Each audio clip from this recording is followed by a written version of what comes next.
লাবণ্য, শিরিন।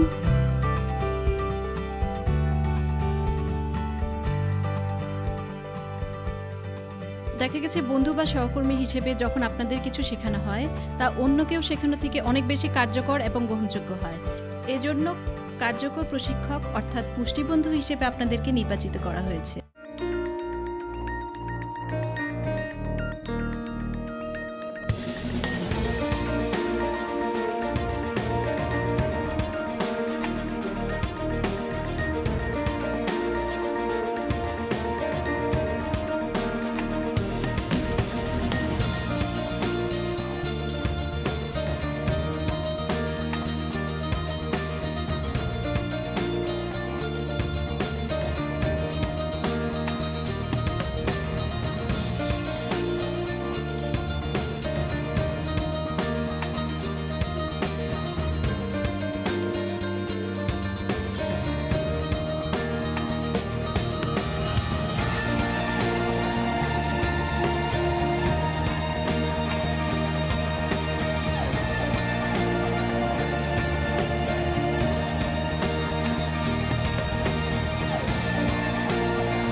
প্রশিক্ষণের উদ্দেশ্য তৈরি পোশাক শিল্প খাতের শ্রমিক কর্মচারীদের পুষ্টি উন্নয়নে পুষ্টিবন্ধুদের ভূমিকা সম্পর্কে জানা, প্রাপ্তবয়স্কদের সাথে যোগাযোগের কৌশল সম্বন্ধে জানা, খাদ্য, স্বাস্থ্যসম্মত খাদ্য, পুষ্টি সংক্রান্ত প্রয়োজনীয় তথ্যসমূহ সংক্ষেপে জানা, পুষ্টিকর খাবারের প্রয়োজনীয়তা, খাদ্যের উপাদান ও উৎস, কাজ অনুযায়ী খাদ্যের শ্রেণীবিভাগ সম্পর্কে সংক্ষেপে জানা, নিরাপদ খাবার ও পানি কি, পুষ্টির সাথে নিরাপদ খাবার ও পানির সম্পর্ক এবং এর প্রয়োজনীয়তা সম্পর্কে জানা, শ্রমিক কর্মচারীদের পুষ্টি উন্নয়নে পুষ্টিবন্ধুদের ভূমিকা।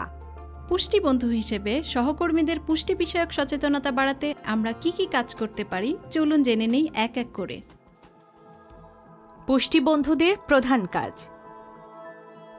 খাদ্য ও পুষ্টি বিষয়ে জ্ঞান অর্জন করা, নিজ অভ্যাসের ইতিবাচক পরিবর্তন করা এবং অন্যদের স্বাস্থ্য ও পুষ্টি বিষয়ক অভ্যাসের ইতিবাচক পরিবর্তন করতে উৎসাহিত করা, কারখানায় কর্মরত সহকর্মীদের পুষ্টি বিষয়ক তথ্য প্রদান ও কোথায় পুষ্টিসেবা পাওয়া যাবে তা জানানো, কারখানায় নির্ধারিত দায়িত্বপ্রাপ্ত কর্মকর্তার সাথে নিয়মিত যোগাযোগ রাখা এবং কারখানায় পুষ্টি বিষয়ক বিভিন্ন কার্যক্রমে অংশগ্রহণ করা, প্রাপ্তবয়স্কদের সাথে যোগাযোগের কৌশল। প্রাপ্তবয়স্কদের সাথে যোগাযোগ করবেন কিভাবে?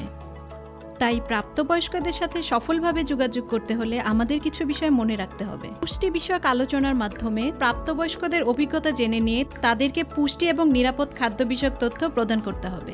তবে ব্যবহৃত উদাহরণসমূহ তাদের দৈনন্দিন জীবন থেকে নিতে হবে। মনে রাখতে হবে প্রাপ্তবয়স্করা স্বাধীন ও নিজের দ্বারা পরিচালিত হন, সেজন্য শিক্ষা গ্রহণে তাদেরকে স্বাধীনতা দিতে হবে। আপনি একটা কাজ কিভাবে শেখেন? যখন সেই কাজটার সাথে নিজে জড়িত থেকে শেষ করেন। ঠিক তেমন প্রাপ্তবয়স্করা তখনই ভালো শিখতে পারেন যখন তারা শিখন প্রক্রিয়ায় সরাসরি জড়িত থাকেন। যদি আমরা শিখন প্রক্রিয়ায় তাদের সক্রিয় অংশগ্রহণ নিশ্চিত করতে পারি, তাদের কাছ থেকে মতামত নিয়ে কথা বললে সফল যোগাযোগ তৈরি করতে পারা সম্ভব। প্রাপ্তবয়স্করা যদি কোনো কিছু মনে রাখতে চান, তাহলে তাদের নতুন তথ্যকে জানা তথ্যের সাথে সমন্বয় করতে হয়। প্রাপ্তবয়স্কদের নতুন শিক্ষা পুরনো শিক্ষার সাথে সমন্বয় করে শেখাতে হবে। সম্মান বজায় রেখে ভুল ধারণাগুলো ভাঙতে হবে।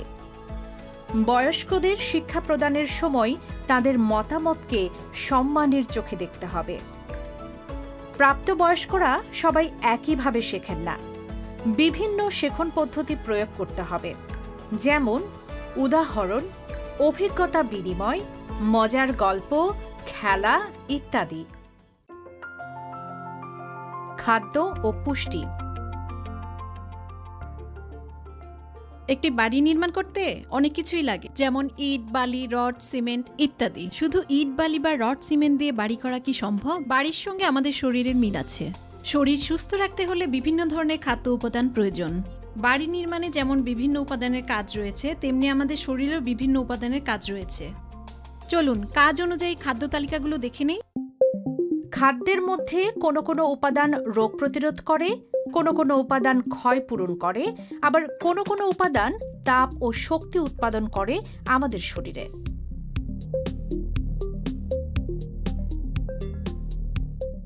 Food plate.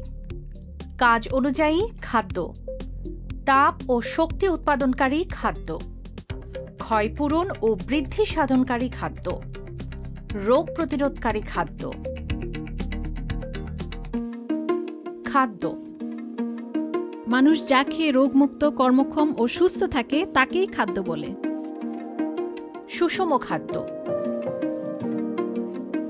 সুষম খাদ্য হচ্ছে সেই খাদ্য যেখানে খাদ্যের সব পুষ্টি উপাদান দেহের প্রয়োজন মতো বয়স, লিঙ্গ, কাজের ধরন, শারীরিক অবস্থা ভেদে সঠিক মাত্রায় থাকে। অর্থাৎ সুষম খাদ্য হলো এমন একটি খাবার যেখানে শক্তিদায়ক, শরীর বৃদ্ধিকারক ও রোগ প্রতিরোধক খাদ্য উপাদান পরিমাণ মতো রয়েছে। আমাদের শরীরের চাহিদা অনুযায়ী বিভিন্ন খাদ্য উপাদান প্রয়োজন। সাধারণত কোনটি কী পরিমাণে খাওয়ার পরামর্শ দেওয়া হয় তা বোঝানোর জন্য আপনাদেরকে নমুনা ফুড প্লেট দেখানো হচ্ছে। এটি একটি নমুনা ফুড প্লেট। বয়স, লিঙ্গ, শারীরিক শ্রম, স্বাস্থ্যের অবস্থার উপর ভিত্তি করে খাদ্য উপাদানের অনুপাত পরিবর্তিত হতে পারে। স্বাস্থ্যকর খাদ্য। স্বাস্থ্যকর খাদ্য হচ্ছে সেই সকল খাদ্য যা আমাদেরকে সকল প্রকার অপুষ্টির প্রতিরোধের পাশাপাশি ডায়াবেটিস, হৃদরোগ, স্ট্রোক, ক্যান্সার ইত্যাদি অসংক্রামক রোগ থেকে রক্ষা করে। স্বাস্থ্যকর খাদ্য গ্রহণের চর্চা শুরু হয় মায়ের দুধ পান করার মাধ্যমে। খাদ্যের মাধ্যমে প্রাপ্ত মোট শক্তি এবং তার ব্যয় সামঞ্জস্যপূর্ণ করতে খাদ্য তালিকায় ফল, শাকসবজি, বাদাম এবং পূর্ণ শস্য রাখতে হবে। দৈনিক অন্ততপক্ষে 400 গ্রাম ফল অথবা সবজি গ্রহণ করতে হবে এবং আলুর মতো মূলজাতীয় শর্করা যথাসম্ভব পরিহার করতে হবে। চর্বি জাতীয় খাদ্যের পরিমাণ গ্রহণকৃত মোট শক্তির 30% নিচে সীমাবদ্ধ রাখতে হবে। চিনি গ্রহণের পরিমাণ মোট শক্তির 10% নিচে রাখতে হবে। অতিরিক্ত উপকার পেতে তা 5% নিচে সীমাবদ্ধ রাখতে হবে। উচ্চ রক্তচাপ, হৃদরোগ ও স্ট্রোক প্রতিরোধ করতে দৈনিক লবণ গ্রহণের পরিমাণ 1 চামচ বা 5 গ্রামের নিচে সীমাবদ্ধ রাখতে হবে। পুষ্টি অনুযায়ী খাদ্যের শ্রেণীবিভাগ। পুষ্টি অনুযায়ী খাদ্যকে সাধারণত 2 ভাগে ভাগ করা হয়: প্রধান পুষ্টি, অনুপুষ্টি। প্রধান পুষ্টি ম্যাক্রোনিউট্রিয়েন্ট। যে সকল পুষ্টি উপাদান আমাদের শরীরে বেশি পরিমাণে প্রয়োজন হয় সেগুলোকে প্রধান পুষ্টি বলা হয়। অনুপুষ্টি মাইক্রোনিউট্রিয়েন্ট। লবণ ছাড়া কি রান্না করা সম্ভব? লবণ আমাদের শরীরে পানির ভারসাম্য রক্ষা করে, শরীরের মাংসপেশিগুলোকে সঠিকভাবে কাজ করতে সাহায্য করে, খাবার হজম করতে ও তা কাজে লাগাতে সাহায্য করে। রান্না করতে কি পরিমাণ লবণ লাগে? অল্প নাকি বেশি পরিমাণ? তরকারি রান্না করতে যেমন আমাদের সামান্য পরিমাণ লবণ লাগে, তেমনি একজন মানুষের শরীরে অল্প পরিমাণ পুষ্টি উপাদান লাগে। সেই সকল পুষ্টি উপাদানকে অনুপুষ্টি বলা হয়। অনুপুষ্টি উপাদানসমূহ এতই গুরুত্বপূর্ণ যে নির্দিষ্টভাবে গ্রহণ না করলে একজন মানুষের শারীরিক ও মানসিকভাবে সমস্যা হতে পারে। এক নজরে পুষ্টি অনুযায়ী খাদ্যের শ্রেণীবিভাগ, উৎস এবং কাজসমূহ। প্রধান পুষ্টি: শর্করা, ভাত, রুটি, আলু, মুড়ি, চিড়া, খই, চিনি, মধু ইত্যাদি। তাপ ও শক্তি উৎপাদন। চর্বি: ভোজ্য তেল, মাছ মাংসের চর্বি, মাখন, ঘি ইত্যাদি। তাপ ও শক্তি উৎপাদন। আমিষ: মাছ, মাংস, ডিম, দুধ, ডাল, বাদাম, শিমের বিচি ইত্যাদি। ক্ষয়পূরণ ও বৃদ্ধি সাধন। অনুপুষ্টি: ভিটামিন এ, কলিজা, ডিম, ছোট মাছ যেমন মলাঢালা মাছ, মাখন, হলুদ ফল যেমন পাকা পেঁপে, পাকা কাঁঠাল, পাকা আম, রঙিন শাকসবজি ইত্যাদি। রোগ প্রতিরোধ।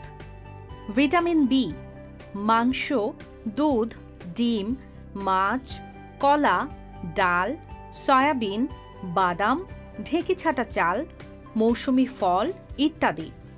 রোগ প্রতিরোধ। ভিটামিন সি, কাঁচামরিচ, পেয়ারা, আমলকি, আপেল, টকজাতীয় ফল যেমন লেবু, কমলা, আঙুর, আনারস, টমেটো ইত্যাদি। রোগ প্রতিরোধ। ভিটামিন ডি, ডিমের কুসুম, কলিজা, পনির, মাখন, চর্বিযুক্ত মাছ, শুটকি ইত্যাদি। সূর্যের আলোর মাধ্যমে ভিটামিন ডি আমাদের শরীরে ব্যবহার উপযোগী হয়। রোগ প্রতিরোধ। ভিটামিন ই, চীনাবাদাম, পালং শাক, ভুট্টা, কাঠবাদাম, কচুর মূল ইত্যাদি। রোগ প্রতিরোধ। ভিটামিন কে, সবুজ শাকসবজি যেমন মটরশুঁটি, ফুলকপি, বাঁধাকপি, পালং শাক, সয়াবিন, দুধ, কলিজা ইত্যাদি। রোগ প্রতিরোধ। খনিজ: আয়রন, ক্যালসিয়াম, জিঙ্ক ইত্যাদি। মাছ, মাংস, কলিজা, দুধ, ডিম, শিমের বিচি, ডাল, গাঢ় সবুজ শাকসবজি, ফল ইত্যাদি। রোগ প্রতিরোধ। পানি: আর্সেনিক মুক্ত টিউবওয়েল, ট্যাপের পানি, ফোটানো বা ব্লিচিং পাউডার বা ফিটকিরি বা বিশুদ্ধকরণ বড়ি বা ফিল্টার বা রিভার্স অসমোসিস ব্যবহারের মাধ্যমে জীবাণুমুক্তকৃত। তাপমাত্রা নিয়ন্ত্রণ ও হজমে সহায়তা।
আমরা যে পুষ্টিকর এবং বৈচিত্র্যময় খাবার তালিকা এখানকার কর্মীদের জন্য দেখছি তা খেয়ে তারা অনেক বেশি সুস্থ। প্রতিদিনের খাবার তালিকায় আমরাও যদি পুষ্টিকর খাবার রাখি তাহলে আমরাও অনেক বেশি সুফল পাব।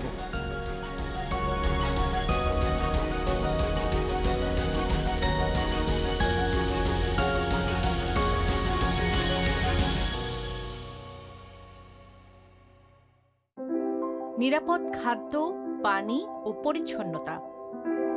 নিরাপদ খাদ্য। নিরাপদ খাদ্য হলো সেই খাবার যা সঠিক নিয়মে, পরিষ্কার ও নিরাপদভাবে সংগ্রহ, বিজ্ঞানসম্মত উপায়ে প্রক্রিয়াজাত, পরিবহন, সংরক্ষণ, পরিবেশন করা হয় এবং যে খাদ্যে রোগ জীবাণুর সংক্রমণ ও কোনো প্রকার দূষণের ঝুঁকি থাকে না। উৎপাদন থেকে শুরু করে আহার করা পর্যন্ত প্রত্যেক ধাপে খাদ্য নিরাপদ ও পরিষ্কার পরিচ্ছন্ন রাখা উচিত।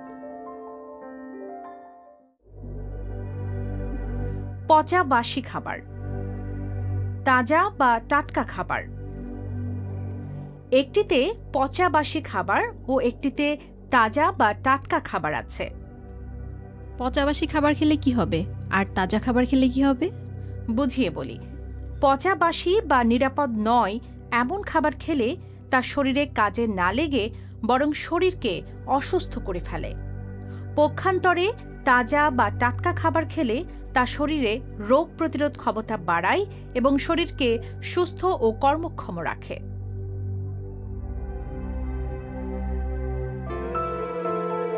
নিরাপদ পানি।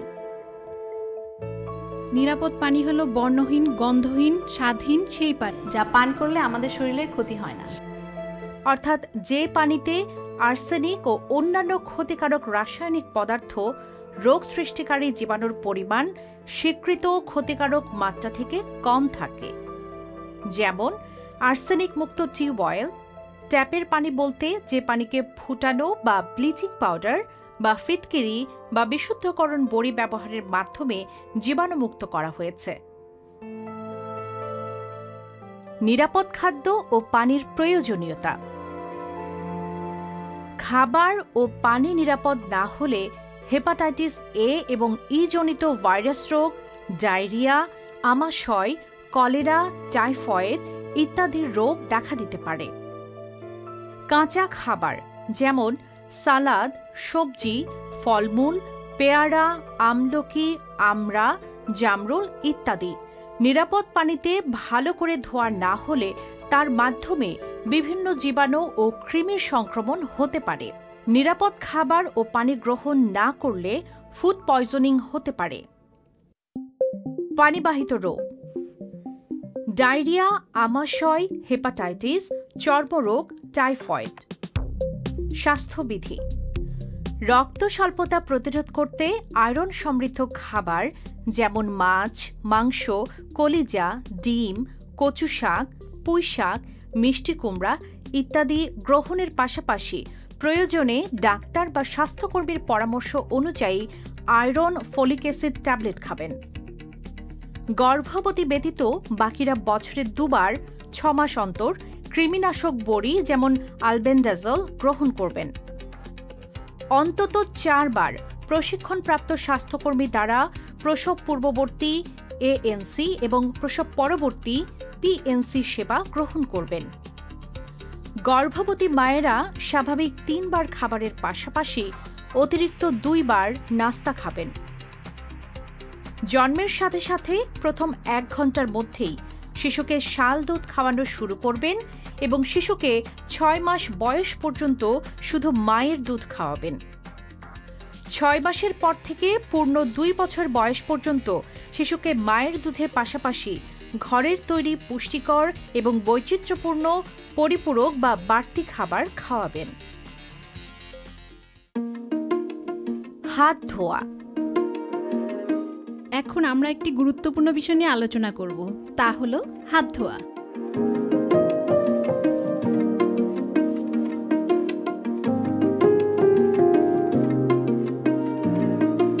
মনে করুন একটি বাটিতে মরিচের গুঁড়া আছে, তাতে হাত ঢুকানো হলো এবং হাত বের করে ছেড়ে ফেলা হলো। এখন বলুন তো, হাতে কি মরিচের গুঁড়ো থাকবে? উত্তর যদি না হয়, তাহলে এই হাত কি আমরা চোখে দিতে পারবো? না, যাবে না। কারণ চোখে না দেখা গেলেও হাতে মরিচের অদৃশ্য গুঁড়া আছে। ঠিক তেমনই চোখে না দেখলে জীবাণু নেই তা নয়। সাবান দিয়ে ভালোভাবে হাত না ধুলে নানা প্রকার জীবাণু হাতের মাধ্যমে শরীরে প্রবেশ করে। চলুন সঠিকভাবে হাত ধোয়ার ধাপগুলো জেনে নিই। 2 হাতের তালু সাবান দিয়ে ভালোভাবে ঘষুন। 1 হাতের তালু অন্য হাতের উল্টো পাশে রেখে আঙুলগুলো পরস্পরের মাঝে ঢুকিয়ে ভালোভাবে ঘষুন। আঙুলের ভেতর আঙুল ঢুকিয়ে 1 হাতের তালু দিয়ে আরেক হাতের তালু ভালোভাবে ঘষুন। 1 হাত আরেক হাতের মুঠোতে আটকে আঙুলের পেছনের অংশ বিপরীত হাতের তালুতে ঘষুন। এক হাতের বুড়ো আঙ্গুল অন্য হাতে মুঠো করে ধরে ঘুরিয়ে ঘুরিয়ে ভালোভাবে ঘষুন। এক হাতের আঙুলের মাথাগুলো একত্র করে অন্য হাতের তালুতে ঘুরিয়ে ঘুরিয়ে ভালোভাবে ঘষুন। হাত ধোয়ার উপকারিতা।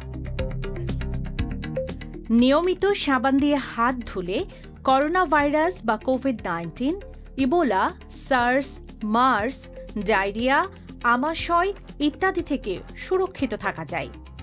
সঠিকভাবে হাত ধোয়ার ক্ষেত্রে সকল ধাপ সম্পূর্ণ করতে হবে। কোন কোন সময় হাত ধুতে হবে? নিজে খাওয়ার আগে ও পরে, শিশুকে খাওয়ানোর আগে, খাবার তৈরি ও পরিবেশনের আগে, টয়লেট ব্যবহার করার পরে, শিশুকে শৌচ করানোর পরে, ময়লা আবর্জনা পরিষ্কার করার পরে, বাড়ির বাহিরে গেলে বাড়িতে ফিরে, হাঁচি কাশি দেওয়ার পরে, নাক স্পর্শ করার পরে। এতক্ষণ যা যা দেখছিলাম তা থেকে আমরা কি কি শিখলাম তা আবার এক নজরে জেনে নিই। তৈরি পোশাক শিল্প খাতের শ্রমিক কর্মচারীদের পুষ্টি উন্নয়নে পুষ্টি বন্ধুদের ভূমিকা সম্পর্কে জানতে পেরেছি। প্রাপ্তবয়স্কদের সাথে যোগাযোগের কৌশল সম্বন্ধে জানতে পেরেছি। খাদ্য, স্বাস্থ্যকর খাদ্য, পুষ্টি সংক্রান্ত প্রয়োজনীয় তথ্যসমূহ সংক্ষেপে জানতে পেরেছি। পুষ্টিকর খাবারের প্রয়োজনীয়তা, খাদ্যের উপাদান ও উৎস, কাজ অনুযায়ী খাদ্যের শ্রেণীবিভাগ সম্পর্কে সংক্ষেপে জানতে পেরেছি। নিরাপদ খাবার ও পানি কি, পুষ্টির সাথে নিরাপদ খাবার ও পানির সম্পর্ক এবং এর প্রয়োজনীয়তা সম্পর্কে জানতে পেরেছি। সাথে সাথে আমাদের সহকর্মীদের এই তথ্যগুলো জানিয়ে সচেতন করতে পারলেই সবাই সুস্থ সুন্দর জীবন নিয়ে সামনে এগিয়ে যেতে পারবো। সবাইকে ধন্যবাদ।